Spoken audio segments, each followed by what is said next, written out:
Hey, what's up guys? Welcome back to the channel. We have a new Battlefield 6 community update today, this time giving us the release window for the server browser and Platoons, as well as going over topics such as the maps in Season 5, multiplayer ranked and leaderboards, weapon, vehicle, and gadget balance moving forward. So there's certainly a lot to go over in this video. As always, if you enjoy, be sure to hit the like button, hit the sub button, and be sure to turn on notifications so you don't miss an upload. I also stream every single day at twitch.tv/enders and this very YouTube channel. I will leave the community update linked in the description if you want to read along with this video. They start off by telling us what we have to look forward to. In August, we obviously have the second phase of Season 4. This will bring us custom lobbies, spectator mode, and the brand new map Wake Island.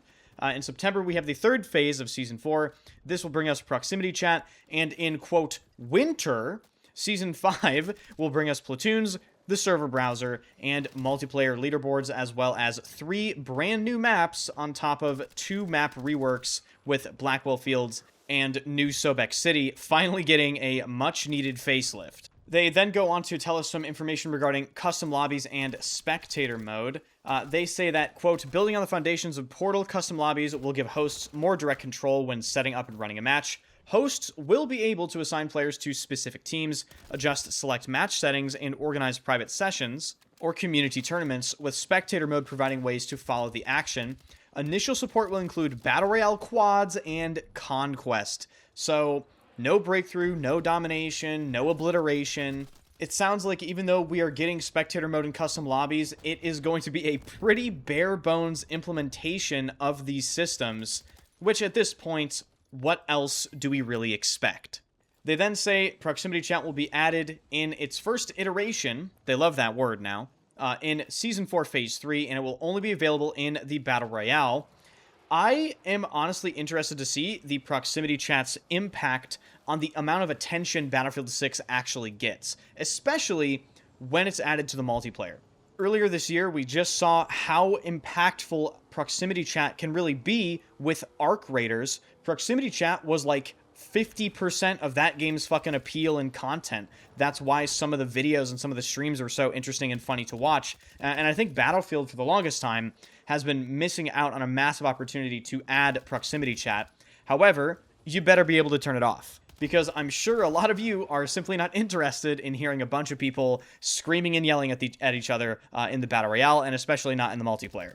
The next section of this post, they could have just completely omitted because it's worthless. It's called Maps in Season 5. They tell us what we already know with the amount of content we'll be receiving, and then they tell us that, quote, we are not ready to reveal where these new battles will take place.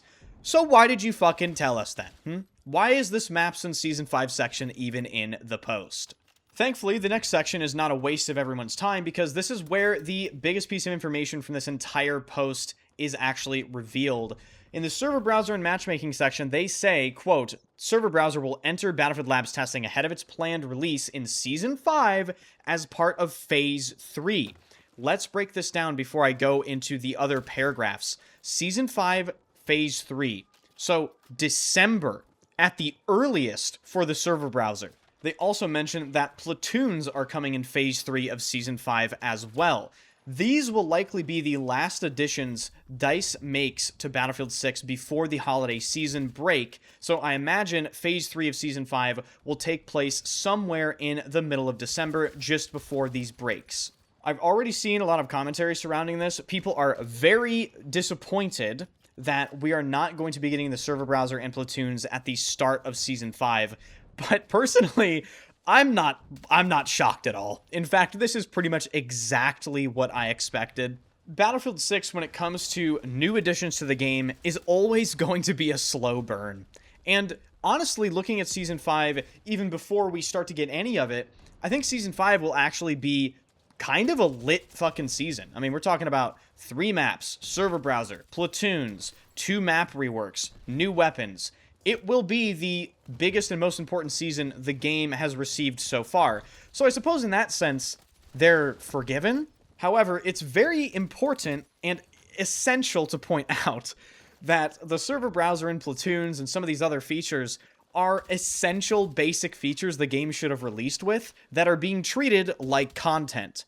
That's ridiculous, and I'm not sure why Battlefield is still heading down this path. Can we please get our shit together for the next game? But then you also have to remember, EA was officially sold a little while ago, and just in a few days, actually next week, EA will become a privately owned company, and the main investors are the Public Investment Fund of Saudi Arabia and Jared Kushner. So, in terms of the future of EA in general, but especially related to Battlefield titles, oh boy. Strap your fucking seatbelts on, ladies and gentlemen. But getting back to the server browser in particular, we already mentioned that it will likely come out December 2026 alongside Platoons, but this is what DICE has to say about the server browser as well as matchmaking. Quote, "We are exploring how the server browser can support a more persistent match flow, make it easier to remain with other players between rounds, and complement the existing matchmaking experience. We will share a closer look at the server browser interface and the options available for finding servers as Battlefield Labs testing approaches. For now, here's what we can share with you on our progress," and then they provide this picture. Server browser will provide another way to find matches, but it is not intended to replace the work underway on matchmaking itself. Matchmaking remains one of the most frequently discussed areas within the community, particularly around match quality and consistency. Our teams are investigating concerns such as matches starting or backfilling with too many bots, significant differences in ticket counts, aka getting blown the fuck out in every game you play, and players being placed in high-ping matches. These concerns involve several interconnected systems. Once we have a clear findings to share, we plan to publish a dedicated update outlining what our investigation has identified and how we intend to improve the experience. They follow the server browser section up directly with the Platoons section. I already mentioned Platoons will be coming out in the same phase of Season 5 as the server browser, but they have this to say about Platoons. At launch, players will be able to create or join a platoon and use new tools to represent and organize their group in-game. The initial release will establish the foundation for Platoons in Battlefield 6, with more opportunities to expand its social and community features over time. Part of me is thinking that Season 5 is shaping up to be great, but the other part of me is annoyed that basic features are being treated like content, and I just don't think I'll ever get over that. Next up, they go over multiplayer leaderboards and multiplayer ranked. Apparently, multiplayer leaderboards will remain on track for the launch of Season 5, whereas multiplayer ranked, they do not have a firm release window on this just yet. And honestly, they just seem like they're kind of confused. They're saying they're still evaluating the right time. We don't even know the game mode yet. So we'll have to see how all that shapes up. Next up, they touch on weapon, vehicle, and gadget balance. They say that recent gunplay changes in Season 3 have landed positively with the community overall, and they provide this graphic here. It says, a better gunplay experience after Season 3 Phase 3 update. More players return damage during fatal firefights. This data is really very interesting to me because it is displaying exactly the opposite of what I would have anticipated. This graph is essentially telling us how many people actually fight back when they're getting shot at and what distances this is occurring at. So if you look at 0 to 9 meters, players that are returning fire within this distance increased about 4 percentage points. And then for 9 to 21, it increased about 3.1 percentage points. And between 21 and 36 meters, it increased only 2.7 percentage points. What's interesting to me about this is the amount of people that are fighting back in gunfights increased the most in close quarters and not at longer distances. I would have thought it would have been the exact opposite, because of course at longer distances the time to kill is just effectively longer because they're harder to hit, and limb multipliers will punish people at range more than in close quarters. So you would think at these longer distances players would fight back more because they simply have more time to shoot back.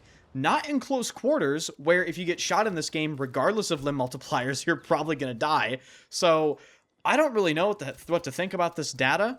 It seems completely backwards to me. The only way I can make sense of it is if you're telling me people are fighting back more often in close quarters, that just means the limb multipliers are exposing people's shitty aim, and people are hitting limbs in close quarters, like legs and arms, right? Which is buying more time for other people to shoot back. That is, I think, what's going on.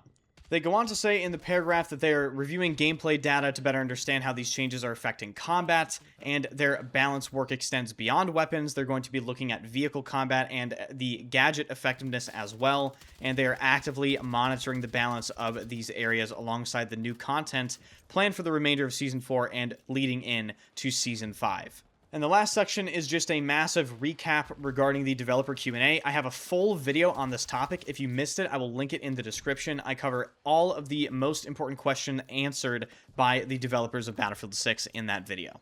So guys, that's going to wrap this video up. If you enjoyed, be sure to hit the like button, hit the sub button, and thank you so much for all of your support as always. Swing by the streams. I stream every single day at twitch.tv/enders and this very YouTube channel. Follow the brand new Clips Instagram. All links are in the description. I appreciate you guys, and I'll see you guys in the next video.